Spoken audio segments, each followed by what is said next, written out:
Le simple fait de se trouver sur Facebook peut parfois réserver des surprises. Ça nous est arrivé récemment quand, sans l'avoir voulu ou recherché, l'algorithme de la célèbre plateforme a fait apparaître des publications qui nous ont rendus très mal à l'aise. Des images troublantes, une porte entr'ouverte vers un univers rempli de dangers. Jeff, en toute franchise, c'est le genre de sujet qu'on n'aurait voulu jamais avoir à aborder. Euh, Parle-moi de ce que tu as vu, donc sur Facebook. Ce qu'on a trouvé, c'est quelques dizaines de pages Facebook qui diffusent des images sexualisées générées par intelligence artificielle de personnes qui semblent être mineures. Donc, pour la plupart des adolescentes, mais dans certains cas, là, on parle de fillettes qui ont l'air d'avoir 10, 11 ans. Et bon, il faut préciser, c'est pas du contenu de matériel d'abus d'enfants, il n'y a pas de nudité, il n'y a pas de contenu explicite, mais ce sont des photos souvent en petite tenue avec une pose un peu évocatrice, très sexualisée. Puis les pages en question, là, c'est pas comme si c'est une photo d'une fille en bikini qui apparaît une fois de temps en temps. Le contenu que ces pages-là offrent, c'est rien que ça. Exclusivement. C'est juste exclusivement des photos de filles qui ont l'air extrêmement jeunes, générées souvent par l'intelligence artificielle. Et tu dis que c'est parfois généré par intelligence artificielle, pas tout le temps, ça veut dire. Non, c'est ça, c'est un mélange. Donc, il y a des photos générées par intelligence artificielle là-dedans. Il y a aussi des vraies photos qui ont probablement été volées sur des comptes sur les réseaux sociaux. Donc, des vraies jeunes filles, fort probablement pigées sur Instagram ou des plateformes comme ça. Et on suspecte là, sans la permission de ces gens-là. Donc, une fille peut publier une photo d'elle-même en bikini sur Instagram, puis il n'y a pas de problème là. Le problème, ça vient quand on prend ces photos-là, puis on les présente avec d'autres photos du genre, clairement là, dans un but sexualisé. C'est fou à quel point on s'expose à des dangers comme ça en publiant du contenu anodin, a priori. Et puis, Jeff, c'est important de le rappeler, là. Ce que tu me décris là, tu es tombé là-dessus sans avoir à le rechercher. Tu n'as pas fourni d'efforts pour accéder à ce genre de contenu. Ben c'est ça qui est inquiétant là-dedans, c'est que on n'a pas fait de recherche approfondie pour trouver ces pages-là. C'est l'algorithme de Facebook qui nous les a suggérées. Donc, quand on a vu la première page de ce genre-là, bon, j'ai cliqué dessus pour voir de quoi il s'agissait parce que je trouvais que ça fait de l'air quand même louche, des images intelligence artificielle de jeunes filles. En cliquant sur cette page-là, ben, l'algorithme a comme compris que je m'intéressais à ce genre de contenu-là et a continué à m'en suggérer. Donc, je suis tombé sur des dizaines et des dizaines de pages que je n'ai pas recherchées moi-même. C'est l'algorithme qui me les a suggérées. Donc, on comprend dans mon cas, l'intérêt est journalistique, mais pour quelqu'un qui s'intéresse à ce matériel-là pour des raisons plus néfastes, on peut suspecter que l'algorithme de Facebook va tout simplement lui suggérer d'autres contenus comme ça à suivre et faciliter sa recherche de ce matériel-là. Oui, puis ensuite, on peut facilement basculer pour certaines personnes dans ce terrier du lapin. Et puis, Jeff, dans quel but c'est mis en ligne? Parle-moi des intentions des personnes qui procèdent à la publication de ces photos-là. C'est difficile à dire. Une chose est certaine, là, il ne semble pas avoir de vente de produits, donc on n'a pas vu de lien là, vers des magasins en ligne ou vers même d'autres sites web. Le but semble simplement d'aller chercher un auditoire sur Facebook à l'aide de ce matériel-là. On a vu que certaines des pages sont gérées dans des pays comme l'Indonésie ou le Pakistan, les États-Unis aussi, mais ça fonctionne. Là. Il y a certaines de ces pages-là qui ont 10 000, voire même 20 000 abonnés. Et on ne sait pas l'intention derrière les gens qui gèrent ces pages-là, mais on peut deviner l'intention des gens qui suivent ces pages-là. Quand on va voir dans les commentaires, c'est presque exclusivement des hommes adultes, soit dans la quarantaine, la cinquantaine, la soixantaine, qui commentent sur ces photos-là en pensant interagir avec une jolie fille, écrivent des commentaires qui sont très suggestifs, très sexualisés. Et on parle là, de photos, dans certains cas, là, clairement d'une personne qui a 10 ans, 11 ans. Les gens écrivent dans les commentaires voilà mon numéro de téléphone, contacte-moi, écris-moi en privé, tu es jolie, je veux te marier, des choses comme ça. Donc, clairement, l'intention des gens qui s'abonnent à ces pages-là, c'est qu'ils recherchent du matériel comme ça les excite, ça les allume, et bien, ils peuvent se retrouver sur ces pages-là, parfois par milliers. Oui, parce que Facebook, Meta, laisse ça faire, c'est ça qui est troublant, et c'est ce dont on a parlé avec un expert. Monsieur Moret, bonjour. Bonjour, Bienvenue au Décrypteur. avec plaisir. On a ici une série d'images que j'aimerais vous montrer, bien que vous soyez déjà familier avec le phénomène. Pour les fins de la discussion, on aimerait savoir un peu quelle est votre réflexion sur les problèmes que ça génère.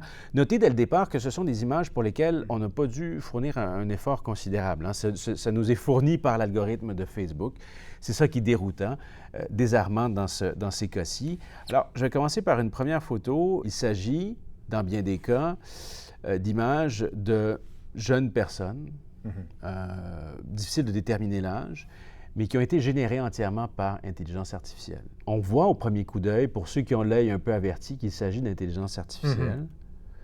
Qu'est-ce que vous pensez de cette utilisation de l'intelligence artificielle et de ce que ça donne comme résultat avec un accès aussi facile? Je pense peut-être que l'objectif derrière ce genre d'image, c'est évidemment, on le sait, là, les médias sociaux sont là pour essayer de capter votre attention et de vous retenir le plus longtemps possible. On veut aussi chercher à provoquer des réactions de la part de l'utilisateur. Ce qu'on a pu observer à quelques reprises au Centre canadien de protection de l'enfance, c'est que souvent, les plateformes de médias sociaux grand public vont servir un petit peu d'appât. Ce qu'on nous présente ici, ce sont des images qui, sans être illégales, se rapprochent quand même, sont parfois à la limite de ce qu'on pourrait considérer acceptable ou même légal. Et comme on peut le voir, ces images-là suscitent des réactions, mais parfois, ces réactions-là vont faire que les individus qui les font, qui les commentent, vont se reconnaître entre eux, vont créer des liens entre eux et vont éventuellement être amenés à se retrouver sur d'autres plateformes, vont être invités à migrer vers une autre plateforme qui est moins publique, avec peut-être moins de contraintes. Des personnes qui nous entendent parler de ça, qui peuvent entendre parler de l'utilisation de l'intelligence artificielle à ces fins-là, peuvent se dire, bien, de toute façon, il n'y a pas de risque, puisque ce sont des personnes qui n'existent pas dans la réalité, qui ont été générées par un outil d'intelligence artificielle. Ça, c'est faux de dire ça. Les images générées par l'intelligence artificielle, même si elles sont fausses, n'entraînent pas moins des conséquences bien réelles. Lesquelles? Ces images-là peuvent se retrouver dans l'espace public, générer des signalements auprès d'organisations comme la nôtre ou auprès de services policiers qui enquêtent sur ce genre de choses et qui vont, du coup, se mettre à la recherche des enfants qui figurent sur ces images-là dans le but de les secourir sans savoir que finalement, ils sont à la recherche d'enfants qui, finalement, n'existent pas ou qui ne sont pas en danger. Mais jusqu'à quel point l'inaction de Facebook expose la population et les jeunes populations à des risques réels? Qu'on parle de Facebook ou d'à peu près n'importe quelle autre plateforme de médias sociaux grand public, c'est incroyable qu'on puisse voir ça sur Facebook. C'est absolument outrageux, mais Facebook va probablement se défendre en disant qu'est-ce qu'il y a d'illégal là-dedans. Ce ne sont pas des images qui franchissent la limite de la légalité, aussi odieuses qu'elles peuvent nous sembler à nous. Et vous savez, nous, des signalements, on en reçoit par milliers tous les mois. Et on va souvent intervenir auprès de ces plateformes-là pour faire retirer des images. Lorsque les images sont carrément illégales, on a un certain taux de succès. Mais lorsque les images ne sont pas illégales, c'est là qu'on se bute à la résistance de ces plateformes-là qui vont prétendre que, ben voilà, il n'y a rien d'illégal là-dedans, donc pourquoi on l'enlèverait? Une personne peu familière avec cet univers-là peut être surpris d'apprendre que, bon, on n'est pas en présence de matériel nécessairement illégal, mais qui peut mener vers du matériel illégal. On a peut-être tous l'impression que ça se limite au web clandestin, au dark web. Et ça, encore une fois, c'est un mythe à déboulonner. C'est une fausse croyance. C'est carrément un mythe. En fait, on l'a déboulonné il y a quelques années. On a développé, vous savez, au Centre canadien de protection de l'enfance, une technologie qui s'appelle Projet Arachnid. Et ce que ça fait, c'est que ça parcourt Internet. Ce sont des robots qu'on a développés qui parcourent Internet à la recherche d'images à caractère pédopornographique qui nous ont déjà été signalées ou qui ont déjà été signalées à d'autres corps policiers. Donc, des images qui correspondent à certaines signatures. Et on les détecte dans le but de savoir où elles sont et d'en obtenir la suppression. Maintenant, on a pu constater en analysant le tout que ce n'est pas tant sur le web clandestin que dans l'espace web public que ces images-là se retrouvent. Ah bon? Tout à fait. Et on en a eu l'explication dans les forums du web clandestin où des communautés s'échangent de l'information. S'échangent de l'information littéralement. Et qu'est-ce qu'on y dit?